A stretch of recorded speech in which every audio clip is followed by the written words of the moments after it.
Bandang melanda sejumlah wilayah di Pulau Sumatera dan untuk membahasnya sudah bersama kami bergabung melalui sambungan daring ada Boy Jerry Evans Sembiring, Direktur Eksekutif Nasional Walhi. Selamat malam Bang Boy, apa kabar? Selamat malam Mbak, kabar baik. Kabar baik. Bang Boy, ini tadi dari visual banjir bandang yang terjadi di wilayah Sumatera terlihat batang-batang pohon gelondongan ikut terbawa arus. Nah, apakah ini artinya terjadi kerusakan alam akibat alih fungsi lahan sebelum banjir bandang ini terjadi? Nah, kita bisa melihat ya kalau data kami, informasi yang kami peroleh dari kantor-kantor provinsi kami di Aceh, Sumatera Utara, dan Sumatera Barat, kawan-kawan melihat bahwa dampak yang meluas, dampak yang menguat dari kejadian yang ada ini tidak terlepas dari kerusakan lingkungan. Jadi batasan planetnya atau daya dukung, daya tampung lingkungannya itu rusak karena aktivitas legal maupun perizinan yang dibuat oleh negara ya, diterbitkan untuk beberapa perizinan seperti tambang, hutanan, perkebunan kelapa sawit.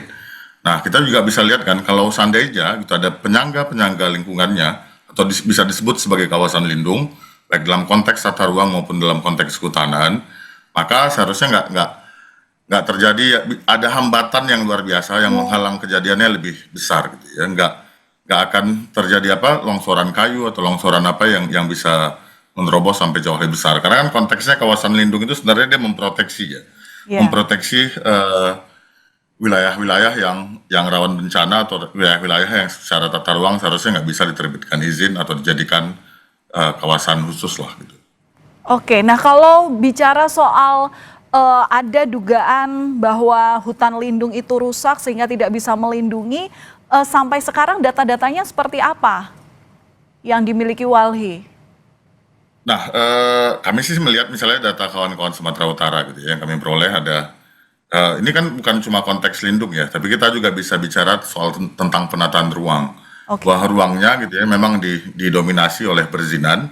Kita tahu kalau perizinan industri ekstraktif pasti dia menurunkan daya dukung dan daya tampung lingkungannya atau mempercepat dilampauinya batasan planet kita ya. Nah, lalu di Aceh kami mendengar bahwa ada aktivitas tambang emas, lalu tambang ilegal lain, lalu ada beberapa aktivitas ilegal. Nah, di Sumatera Barat juga kurang sama kami peroleh dengan Aceh. Memang kami sedang mengumpulkan data secara spasial, lalu mencoba mengastrasi kawan-kawan kantor untuk melihat bahwa peristiwa ini kita akuin sebagai bencana alam, tapi dampaknya menjadi jauh lebih besar karena kerusakan lingkungan. Lalu ini harus jadi masukan untuk negara kita